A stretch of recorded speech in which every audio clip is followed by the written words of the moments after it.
3, 2, 1, bro.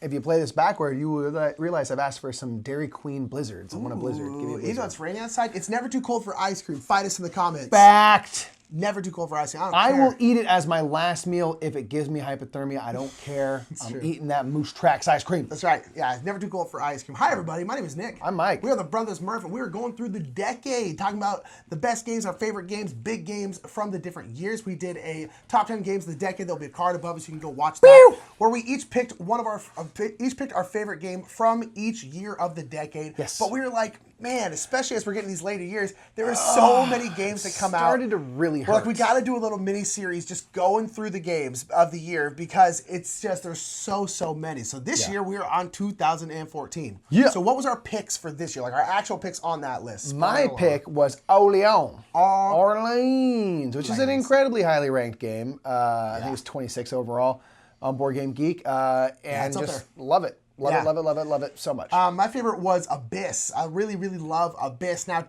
to be fair, and someone mentioned this in the comments too, it's like, it's interesting that like Abyss and a couple other ones are this highly ranked for me because of expansions that came out after the fact. Sure. But it doesn't change the fact that this is when the original game came out. And we played Abyss for a good long while before ever playing any expansion stuff. And we still loved it. So I love Abyss. Abyss is so darn incredible. Indeed. Let's get into our games of 2014. We're starting to get a lot. We're starting to get a lot here. This one, for me, was nearly the pick.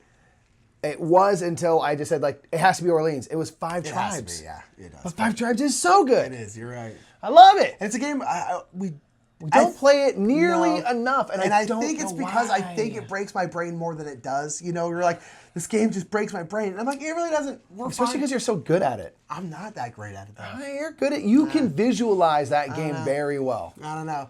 Another game that came out in 2014 was Patchwork. Patchwork kind of took the game world by storm. It was like, I think it really made polyomino tile games very popular. They exist before that, but this is what made the Tetris tile games freaking blow up. And this came out of a game that will show up in a couple years.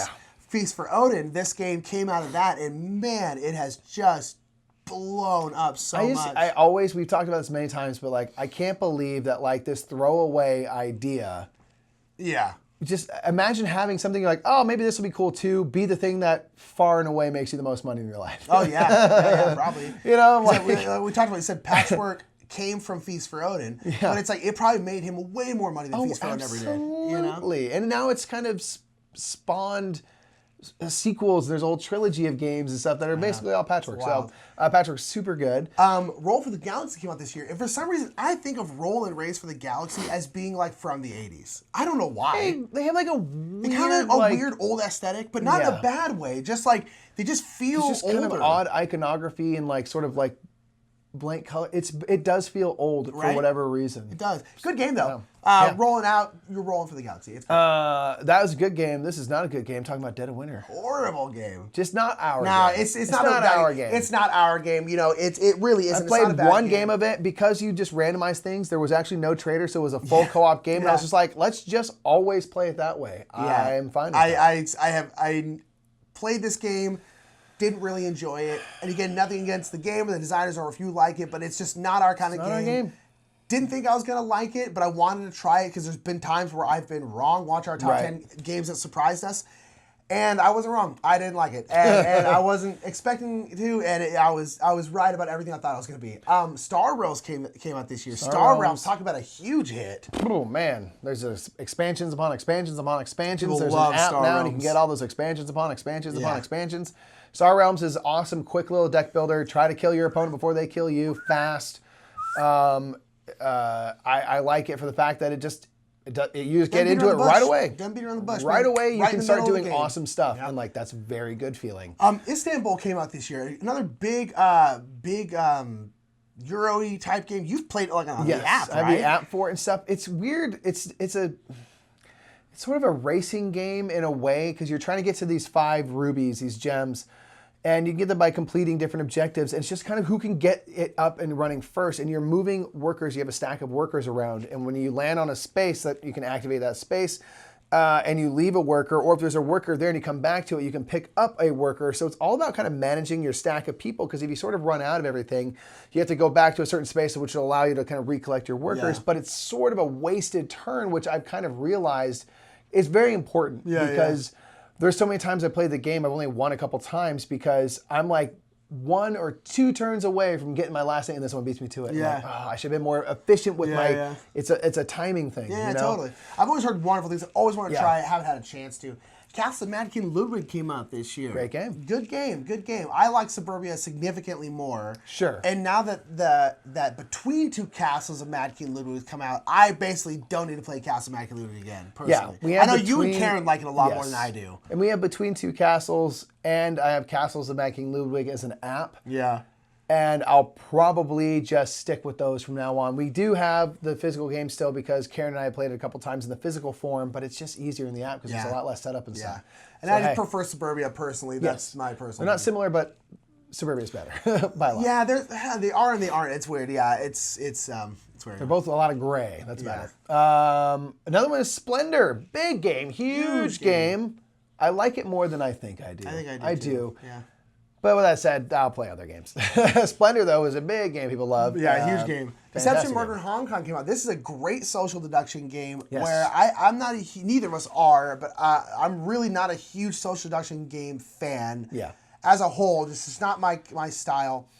But what I like in social deduction games is the deduction is great, but you need, if you're the murderer or the spy or the werewolf or whatever the hell it is, doesn't matter what it is, you need to have some information to go off of. And that's my issue with so many social deduction games, like Werewolf or like The Resistance, all these things. Like you have no reason to trust anyone, and you also have no reason to not trust anyone. If you're the werewolf or whatever, you have nothing to go off of. You don't know what's going on. You're arbitrarily accusing people, which a lot of people find fun. I personally just don't.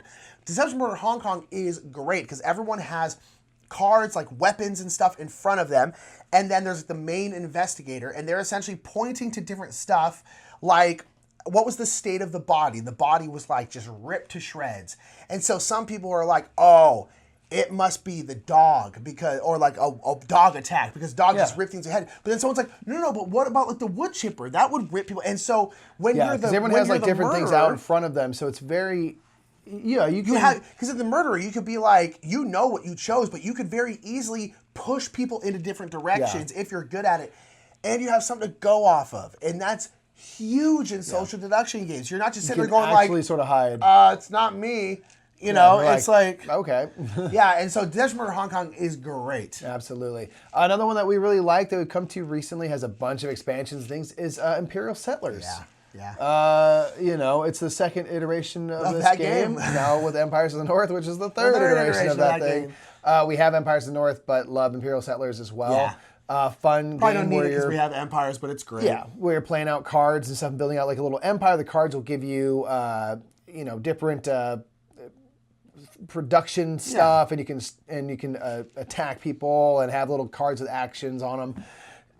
Just really kind of fun, and there's different factions and stuff that will lean you in one way or another, and I like Empires of the North really a lot because it's very faction specific. Yes. Whereas Imperial Settlers is sort of like, 50% of your cards are from your faction, 50% are from a general pool, so it doesn't feel as deeply mixed in with its faction. So, but great game, Imperial Settlers. Onitama is next. Onitama is a great 2-player chess-like kind of abstract strategy game.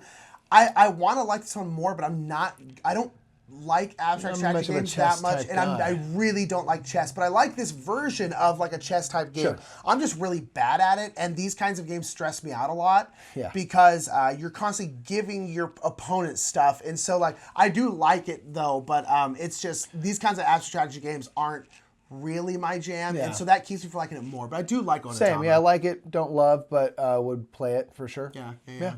Another one that's like fun and fun to play once in a while is Sheriffs of Nottingham, another Dice Tower Essential. Fun kind of bluffing game. You can just play it super chaotic and silly because you're trying to like basically sneak contraband and stuff into town. And every round someone is a sheriff and it just rotates around. And you can either choose to like believe people and say like, because you're putting yourself in a bag and saying, I've got 5 apples, that's it. And it's like, no, really, I do have 5 apples and like, a bunch of, some pepper. Some weapons and things.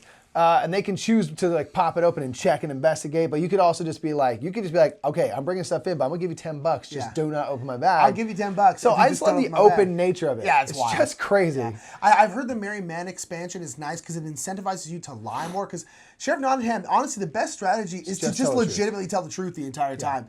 But that's no fun. So I want to play the expansion because I heard it incentivizes you to lie more. Yeah. Keep it going. Paperback is a great little word deck builder where you are buying letters, like you can buy an S for like 3 cents, or buy an ER or like an ING, and it goes in your discard pile, and then you're shuffling through your hand like a deck builder. But then essentially you're drawing out 6 cards, and then you have to make your biggest word. Each letter is going to be worth a certain amount of cents, and you use those cents to buy new letters. And you're essentially trying to eventually buy these, like, what are they, book covers, I guess? Or? Yeah, so you need to create words big enough to pay for these big kind of book cover type cards that are worth points and wilds. Yeah. So like those are definitely the goal is to kind of build up your little pool of letters, and hopefully they come out. It's a deck builder style. They come out the right time that you can build a really big word, get those bigger cards, and then that's also sort of the timing for the game. Really fun, a really cool take on a deck builder and a word game. Very cool. Another game that we love so much and now only play the climate version of is Evolution. Only play the climate version. I mean, it is the version of the game now. But Evolution itself is still a great game. Fantastic game where you're playing out cards to try to create different species with different adaptations and evolutions and stuff. So they have a hard shell, so they're more protected against carnivorous animals, predators, and things like that. And you can get a long neck, so you can reach food that other people can't reach. And you're just trying to eat. You know, the bigger your population, you try to eat more. The more you eat, the more points you get. The more you eat, more you poop.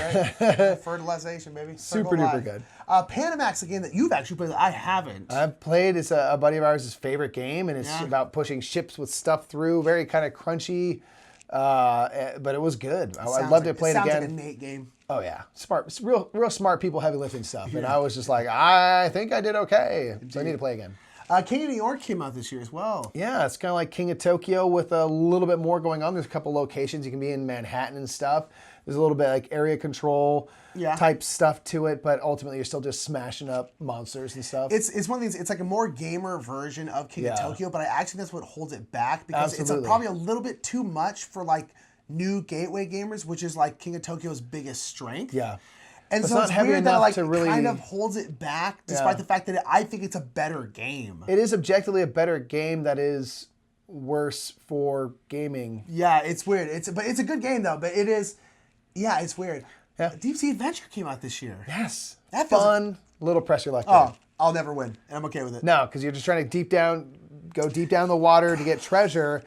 And the deeper down you go, it's going to be harder to get back because you're rolling a die and you're also now weighed down by treasure, so you do not move as fast. Yeah. And it's about trying to go down and get stuff, and once you turn back, you can't go back deeper. So the whole point of like, when do I start turning back? Never. Do I have the ability to actually make it back? Nope. It's very good stuff. It's great. Deep Sea Adventure. Clask came out in 2014. Dude. This is like it's a tabletop game. It's not really a board game. It's just pure It's fun, like kind of like air hockey. It's a very fun game where you have magnets underneath the little table you have, and then you have a little stick above, and you're trying to hit a ball, air hockey style, into a player's goal. And it's very fun. The gentleman who makes it is from Finland. We actually met him a couple times. He's super, super nice. Super nice guy. Super nice guy, and it's way more fun than it has any right to be. Oh yeah. Like, this game should not be as fun as it is. It's so much fun. Such a good time. Yeah, it's a great little tabletop game. It's bananas. It's awesome. I love it. Super excellent. Some other games from the year. Camel Up. We have, Camel Up. We've only played like one time, which was cool. We have things like Star Wars Imperial Assault, which big, a lot of people... Yeah, campaign, one versus all game, the successor to like Descent 2nd Edition and stuff like that. Great. If you love Star Wars, it's just one of those games we'll never play enough if we ever get it, you know? Right. Yeah. Another game I really do want to try is Alchemists. I hear top it's 5 I so... want to try. There's like upkeep. Everyone talks about how heavy it is. Yeah, and I'm like, why? Why? Why is it so heavy? heavy? Got like this goofy wizard on the front. Like, why is it so heavy? And it was one of the first games to really implement an app. Yes. Where an app is like crucial to the game. Yeah. And it was one of the first games I feel like that did that and did it well. And then on top of that, people talk about how heavy it is. I'm like, I want to try it so bad. I want to try it so Someone teach us Alchemist. bad. Arcadia Quest came out. This is a game I've always wanted to try.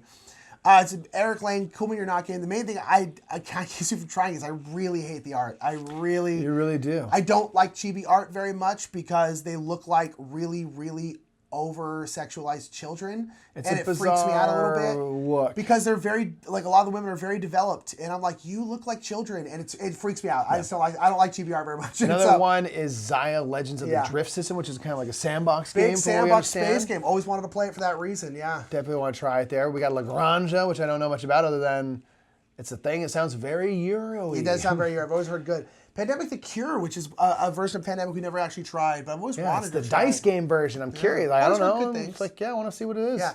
Colt Express, you've always really wanted to try got the app for this about 800 But times. would the app for Colt Express kill it? Because isn't the fact that it's kind of like a big 3D game? Yeah, but it's probably also like more fiddly than I'd want it to be. So I'm kind of thinking the app might be cool if you see the train moving and things jump around. So I'm like, I think I should probably just get the damn app. Probably should get the damn app. Aquasphere, which is a Stefan Feld game that doesn't look like hot ass. Yes, because it's all like cool circular board and you're in the water and I don't know what happened on that one, but they said like we're gonna really give it our best on the art. I'll try basically the Stefan Feld game anyway. Battle of 5 Armies, which is the successor to War of the Ring, which is a big giant like The Hobbit in a box kind of game. Whereas War of the Ring was the Lord of the Rings in a box. Heard good things. I heard it doesn't have nearly as much of a steep learning curve. As War of the Ring does, and I think it's more straight up fighting. There's not because you're not trying to destroy the ring or anything like that. I've always heard good things. I've always just been way more interested in War of the Ring. We already don't play War of the Ring nearly as much as we should. No need we for don't need Battle another giant game that we're not going to play enough. The last one I've always wanted to try because I at first seeing just What this a thing good with theme. a pepper on it. Yeah. It can't be good, but apparently Scoville is I've quite always heard good. it's great. You're trying to make the hottest peppers and salsa What a cool or whatever. theme, Like too, I don't know. Yeah, I'm I just always like wanted to play Scoville. yeah, your heat points and stuff. It's like Scoville seems Heat points. genius. When I first saw it, I was like, there's no way that's good. People are like, no, it is actually a really good game. It doesn't and I really look want good, to play honestly. it. Yeah. Yeah, because I was like, what? Pepper hot? Okay. So that is the games that we decided to talk about for 2014. Let us know down in the comments what games we harder, missed. Folks. It's getting harder. These lists are getting longer. We're trying to keep them down, but we're trying to go so through much them to talk quickly. about. But let us know what games we missed, what games from this list that you really, really like, which ones did we miss. Make sure to also check out the other years, check out our top 10. Go through it with us. And like and share and subscribe and all that good stuff. Give them You some know of how you do it. these. Y'all watch YouTube all the time. It's everyone's main You know how YouTube works. Smash the subscribe button, all that stuff. Like it, get the bell on, all the things. So anyway, that was 2014. We're going to go ahead and get into 2015 real soon, so do join us for that. Until next time, I'm Mike Murphy. I'm Nick. We're the Brothers Murph, and we are out of here. Gonna rewind it.